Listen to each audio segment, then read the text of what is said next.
مرحبا صبايا، كيفكم؟ ان شاء الله انكم بخير. ببداية الفيديو بنكسب الصلاة على النبي عليه الصلاة والسلام. اليوم شربت القهوة هيك على السريع لانه عندي كتير شغل. سبحان الله، يعني بداية فصل الصيف، والصيف بشكل عام تحسوا غبرة وشوب كتير، وبتلاقوا الناس دائما هيك طالعة خلاقة ومعصبة ومتوترة، فما بنخلص الحوسة تبعيتنا إلا عن جد. يعني هيك الواحد فارط وتعبان ومهدود حيله من الشوب.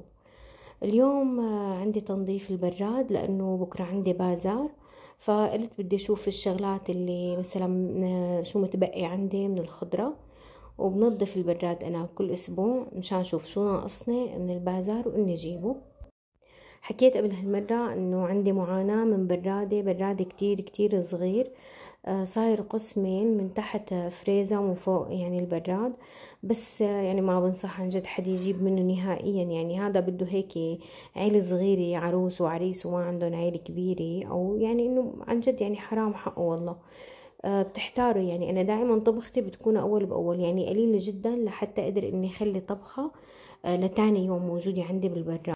فحتى هيك وقت اللي بدي نظفه وارجع مثلا نسق العلب اللي انا جايبتها، طبعا لولا ما هدول العلب انا ما بقدر احط شيء، يعني مثل ما قلت لكم.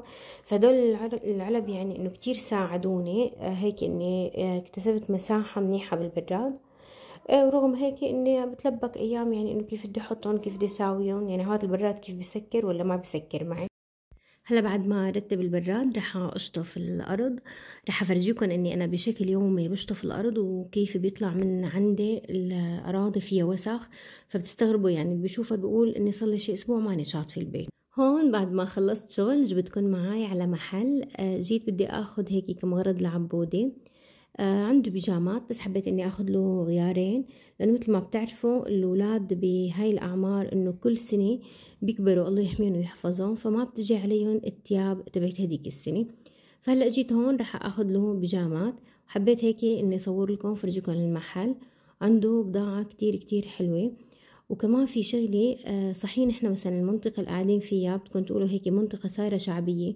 أنا كتير بتمنى أني أصور لكم برا وأصور لكم الشوارع، بس ممنوع كتير باليوتيوب إنه نحن نصور ونطالع مثلا إنه أشخاص معانا بالفيديو، ممكن يعني إنه يصير في حقوق، يعني فإنه وجه أي شخص مثلا نحن عم بنصور نطالعه ممكن يجينا عليه حقوق، فلهيك أنا ما عم بحسن صور. بس المرات الجاية إذا لقيت الشوارع فاضي ما كان في كتير فيه عالم رح أفرجيكم المنطقة الشعبية اللي أنا ساكنة فيها. هوني عنده بضاعة كتير حلوة هيك، وقمايش عن جد كتير حلوة وأسعار مناسبة. هلأ ممكن تلاقوا هوني عنا بالمنطقة اللي نحن قاعدين فيها الأسعار تكون أرخص من البلد، وممكن أشياء بالبلد تكون أرخص منهم، بس بشكل عام نحن بنلاقي المنطقة اللي نحن قاعدين فيها وقت بنروح على السوق وبنرجع بنلاقي إنه هون أرخص من السوق. كمان هون بالمحل عامل قسم للبيبي، عن جد تياب البيبيات بتجنن كتير كتير هيك حلو، بتفتح النفس. ان شاء الله الله يطعم هيك كل انسان مشتهي انه يكون عنده اولاد، والله يحفظ اولادكم جميع. كمان بنفس الشارع انا رح اخذكم على المحل هذا، فيه ادوات منزلية. كمان عنده شغلات كتير حلوة، يعني انه بدل ما ننزل على البلد ونطلع مثلا ونتعذب ونروح، فهون بنختصر الوقت والطريق علينا، فبنجي لهون بناخد وتقريبا نفس الاسعار، وممكن هون كمان انه يراعوكم يعطوكم الشغلات هاي باسعار ارخص. هلا عنده هذا الميلامين الاصلي اللي بينزت، يعني ما بينكسر اذا زتيتوه على الارض. عن جد كتير عجبني، انا اخذت من عندهم منسفين كتير كبار، ببقى ان شاء الله بصور لكم اياهم، يعني خرج عزايم وقماش الميلامين الاصلي كتير كتير حلو. هون عنده كمان تشكيلة من الفناجين، وكل فترة وفترة بيجيبوا شغلات جديدة. هيك انا حبيت يعني اني افرجيكم هدول المحلات اللي مريت عليهم، وهلا رح افرجيكم شو اشتريت بس وصل على البيت. أخذت هدول البيجامات لعبودي. دائما بحب إني هيك مثلا أغير له الألوان اللي هو لابسها، فإنه يعني حسيت صار له زمان ما لبس اللون الزيتي مع الأصفر، عجبني كتير. وعجبني كمان هذا اللون كتير حلو. طبعا إن البيجامات بناطرين كاملين مو بنتكورات، بس قماشهم كتير كتير حلو. وهلأ رح نرجع ونفوت على المطبخ ونكفي شغلنا. هون بدي اعمل هيك اكلي على السريع، لانه مثل ما بتعرفوا اني انا نزلت على السوق هون اللي بالمنطقه اللي انا فيها، وما بقدر اني لحق اطبخ طبخة كبيرة، فهيك حبيت اعمل شغلي على السريع. هون طبعا المقادير كالعادة رح تلاقوها بصندوق الوصف مشان ما تتلبكوا وتقولوا انه ما حكيت كتير عن المقادير. هلا مثل ما شفتوا انا حطيت بيض وحطيت حليب وحطيت البقدونس وفلفل حمراء وملح وفلفل وكل شيء مثل ما قلت لكم انا حطيته الصوص هذا. رح اسجل لكم اياه بصندوق الوصف. رح ننزل الجبنة القشقوان هون بشرناها ورح ننزلها ونقلبها. بعد ما نقلبها انا هون اشتريت السمون، طبعا هذا السمون انا اخذته من البيم. فرح نقطعها بقطع هيك تكون كتير عريضة، لا ترفعوا ولا القطعة، لازم تكون هيك عريضة معاكم. نقطعها بشكل متساوي. هي الأكلات هيك دائما عن جد ساووها وقت بتكونكم مثلا ما عندكم وقت، تكونكم مشغولين، فبحس انه هيك انه بسريعة يعني بأسرع من الطبخة وتغيير الشكل. مثل ما بتعرفوا الأولاد أيام بملوا من الرز ومن الأكل العادي اللي نحن دائما على طول بنكرره وبنطبخه، فهيك لازم انه نشكلهم. فهاي الأكل كتير رح تعجبكم. هلا هوني رح ننزل السمون اللي قطعناه ونحاول انه هيك نغطسه مليح من الوجهين، طبعا لازم انه يتبلل يعني معاكم. وبعدين نرفعه. انا هون شو عملت، حطيت ورق الزبدة وراح نحطن على ورق الزبدة وبعدين ندخلن على الفرن.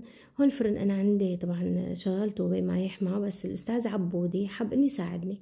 فشوف عبودي شو عمل، بحط الجبنة وكل شوي على السكت بياكل شوي من الجبنة. عبودي كتير بيحب هاي الجبنة القشقوان فهو حب انه يساعدني. طبعا عبودي كتير عم يتشجع انه يصور لكم، بصراحة كل يوم بيقول لي خليني اني اصور معاك، واكيد انه هني بدهم اياني.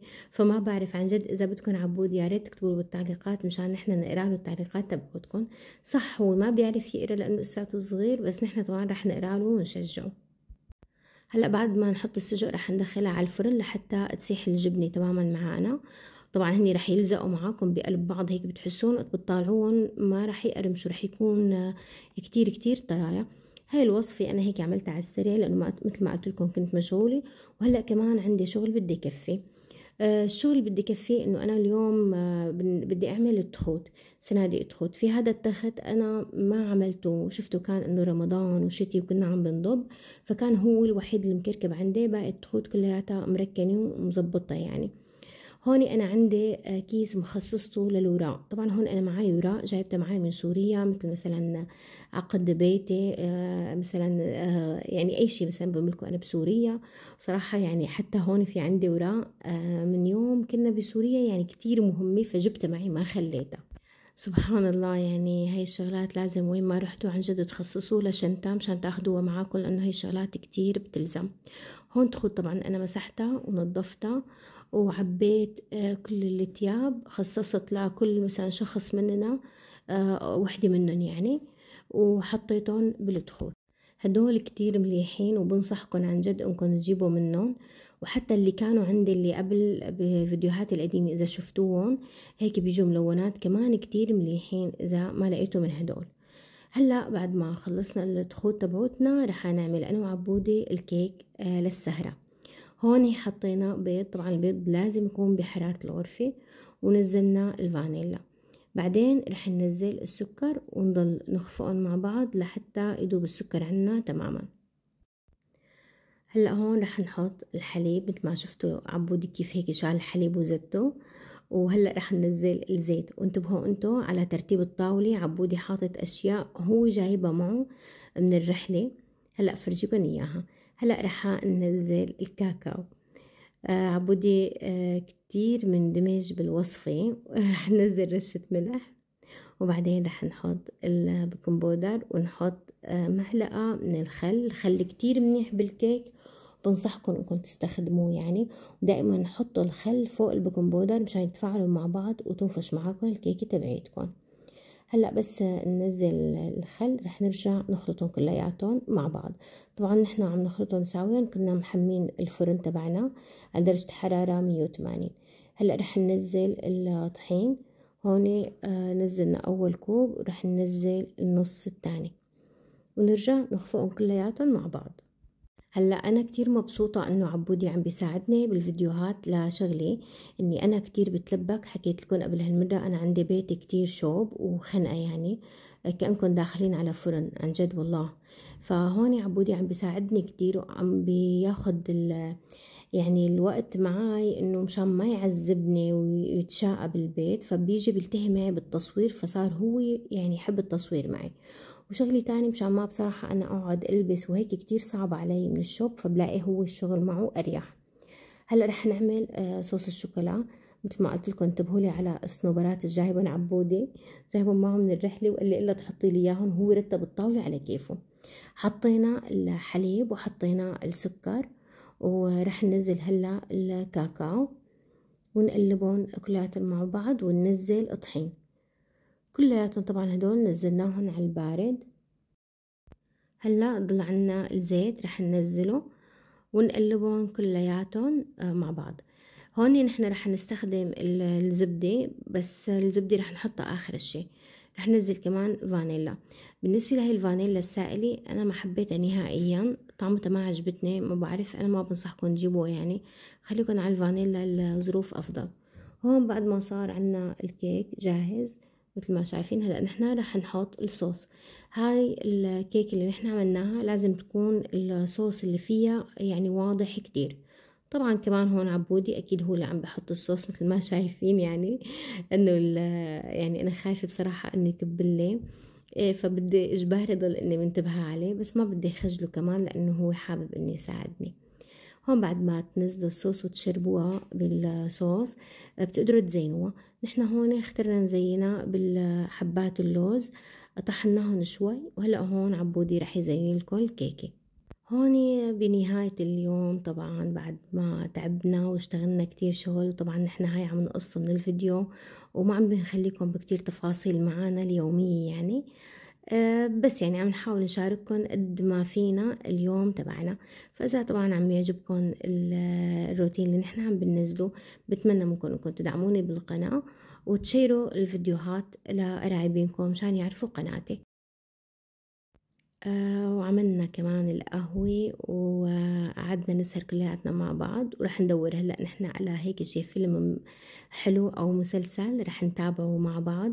هاي جمعات كتير حلو، وقت بنجتمع مع الأولاد ومع الزوج بعد تعب النهار كامل يعني. فالله لا يحرمه لحد يا رب، ويحفظكم إن شاء الله من كل شر ويحمي أولادكم. لا تنسوا إذا عجبكم الفيديو تضغطوا على زر اللايك، تعملوا لي شير للفيديو، تكتبوا لي تعليق حلو مثلكم.